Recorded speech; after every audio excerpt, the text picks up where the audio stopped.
Hello everyone, देखिए friends, ये है विद्या क्वेश्चन बैंक और विद्या क्वेश्चन बैंक का हम समझेंगे एक मॉडल पेपर। ये मॉडल पेपर किस तरीके से सॉल्व होगा। 70 नंबर का आपका पेपर मिलेगा, तो इस तरीके से मॉडल पेपर आता है।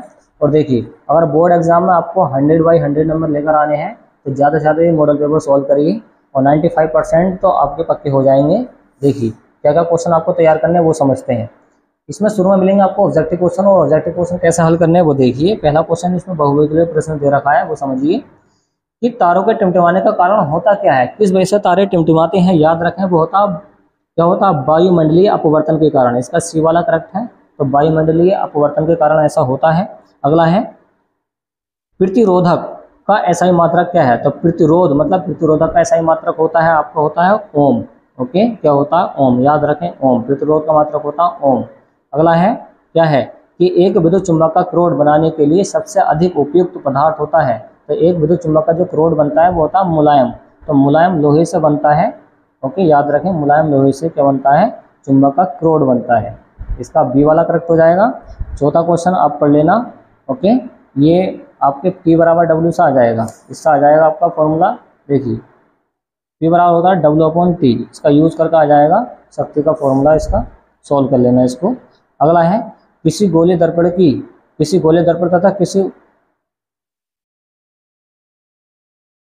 ओके चलिए,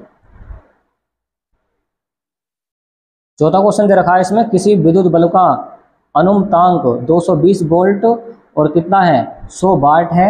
जब इसे 110 वोल्ट पर प्रचालित करते हैं, मतलब चलाते हैं इससे, तो शक्ति ज्ञात करनी है। इसमें शक्ति कितनी आ जाएगी। तो देखिए सॉल्यूशन कैसा होगा वो समझते हैं इसका। यहाँ पर ये वोल्टेज दे रखे हैं 220 और शक्ति कितनी है इसकी 100। कितनी है 100।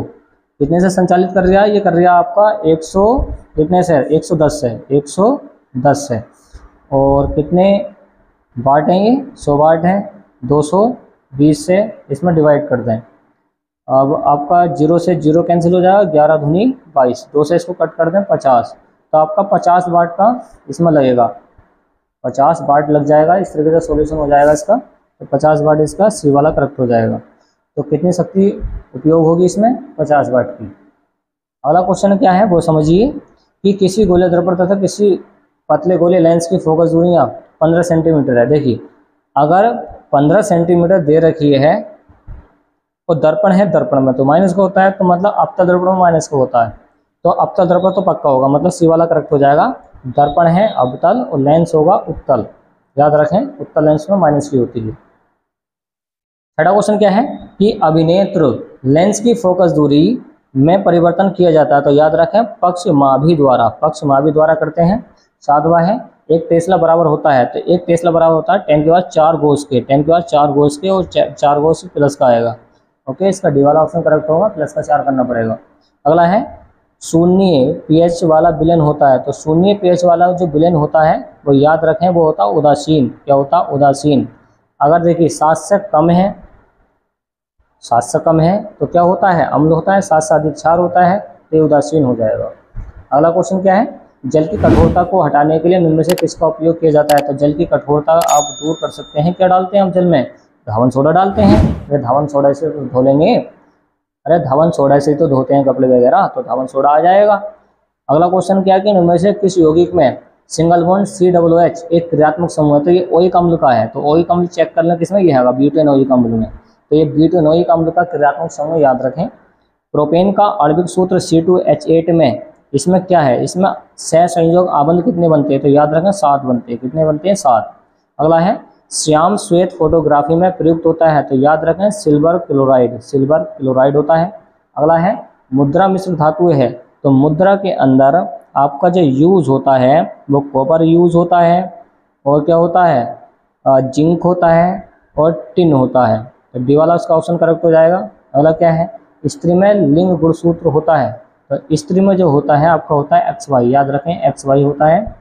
अगला है गुर्दे की इकाई जो उत्सर्जन प्रक्रिया में भाग लेती है। तो गुर्दे में आपका वृक्काणु होता है वो। अगला है वे पदार्थ जो जैविक प्रक्रम द्वारा अपघटित हो जाते हैं कहलाते हैं। तो वो कहलाते हैं जैव निम्नीकरण। क्या कहलाते हैं, जैव निम्नीकरण कहलाते हैं। अगला है इनमें से कौन आहार श्रृंखला का निर्माण करते हैं।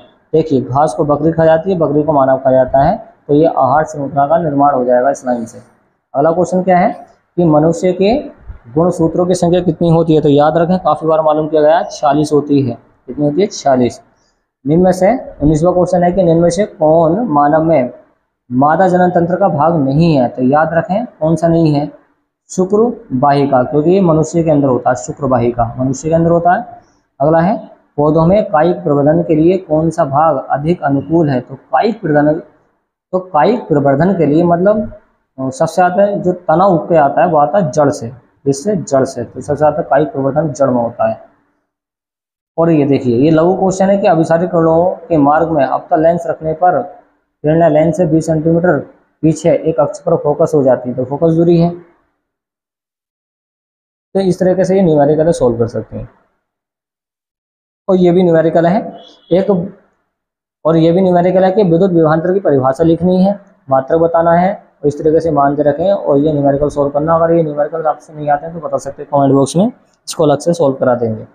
अगला है प्रकाश के परावर्तन के नियम लिखिए। तो प्रकाश का परावर्तन आपका पता ही है कि जब प्रकाश की किरणें किसी चिकनी सतह से टकराकर उसी माध्यम में लौट जाती है, इसको बोलते हैं प्रकाश का परावर्तन। और आपतन कोण का मान और अपवर्तन कोण का मान बराबर होता है, ये इसका नियम है, मतलब कोण आई बराबर होता है कोण आर के। आगे ये न्यूमेरिकल है, न्यूमेरिकल आपसे आना चाहिए। ये फिर से न्यूमेरिकल है चित्र वाइज, चित्र को ध्यान से सोल्व करना, ये आपको समांतर में सोल्व करना है, ये समांतर में फिर बाद में श्रेणी में। याद रखें ये समांतर में मतलब इसका यूज होगा 1/r बराबर 1/r1 प्लस 1/r2, इसका यूज होगा 1/r बराबर 1/r1 plus 1/r3, 1/r1 plus 1/r2 plus 1/r3। तो इस तरह के समांतर क्रम में हल करके जो आंसर आए दोनों को जोड़ का आंसर। ओके, इस तरीके से आप सोल्व कर सकते हैं। अधवा में दे रखा कि परिनालिका किसे कहते हैं, परिनालिका चुंबक की भांति कैसे व्यवहार करती है, तो ये आपका न्यूमेरिकल है, इसको सोल्व करना है, ये डेरिवेशन है। अगला क्वेश्चन है ये है आपका केमिस्ट्री का, क्या है क्वेश्चन वो देखिए।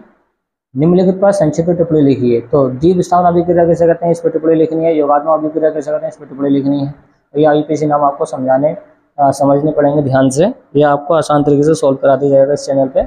आप चैनल को सब्सक्राइब कीजिए। चलिए अगला क्वेश्चन है संचारण किसे कहते हैं। संचारण का मतलब होता है एक तरीके से जंगाल जो लगती है, ये सब आपको बता दिए जाएंगे क्वेश्चन आसान तरीके से। अगला क्वेश्चन है कि निम्नलिखित का रासायनिक समीकरण दीजिए। तो ये एथेनॉल सोडियम के साथ अभिक्रिया करता तो क्या होता है, मेथेन को वायु में जलाया जाता तो क्या बनता है, तो ये सारी क्या है अभिक्रियाएं हैं। ओके, अगला क्वेश्चन क्या है निम्नलिखित पर टिप्पणी लिखिए। कार्बनिक यौगिकों में प्रतिस्थापन की क्या लिखनी है, टिप्पणी लिखनी है। और साबुन की सफाई प्रक्रिया, साबुन की सफाई प्रक्रिया तो वेरी वेरी एमपी, ये तो पक्का आती है, तैयार रखें इसको। और ये साबुन की सफाई प्रक्रिया आपको जरूर से जरूर तैयार करनी है। और देखिए अगला क्वेश्चन क्या रखें, ये है बायोलॉजी की, क्या है गुणसूत्र पर संक्षिप्त टिप्पणी लिखिए। तो गुणसूत्र क्या होते हैं, किस प्रकार के होते हैं, कितने प्रकार के होते हैं, XY क्या होता है, ये सब आपको पढ़ के जाना है। अगला है कायिक प्रवर्धन क्या होता है, उदाहरण सहित बताइए। तो कायिक प्रवर्धन जो काया के द्वारा, जो किसी तने के द्वारा नया पौधा बन जाता है उसको बोलते हैं कायिक प्रवर्धन। अगला काफी बार पूछा गया कि मादा जनन तंत्र का स्वच्छ नामांकित चित्र बनाइए और इसका संक्षिप्त वर्णन कीजिए। तो मादा जनन तंत्र क्या होता है इसके बारे में पढ़ना ध्यान से। अगला है पादपों में परिवहन से आप क्या समझते हैं, और पौधों में जल, भोजन तथा अन्य पदार्थों के स्थानांतरण को स्पष्ट कीजिए। वेरी वेरी अहम क्वेश्चन है ये, जाइलम और फ्लोएम ऊतक के बारे में पूछा गया है। अगर ये नहीं हो रहा तो आप ये वाला कर सकते हैं, मानव पाचन तंत्र का नामांकित चित्र बनाइए। तो पाचन तंत्र क्या होता है, क्षुद्र आंत, तो छोटी आंत क्या होती है, तो ये आंत के बारे में पढ़ना है। तो इस तरीके से मॉडल पेपर है, ये पूरा मॉडल पेपर हमने आपको बता दिया है। और आपको नए मॉडल पेपर का सॉल्यूशन चाहिए तो चैनल को सब्सक्राइब कीजिए और मिलते हैं नेक्स्ट वाली वीडियो में। ओके फ्रेंड्स, देखिए ये पूरा मॉडल पेपर आपको सोल्व करा दिया है। इसके ऑब्जेक्टिव क्वेश्चन इसका स्क्रीनशॉट ले लें और याद कर लें क्योंकि ये बार बार आते हैं। चलिए मिलते हैं नेक्स्ट वाली वीडियो में फ्रेंड्स।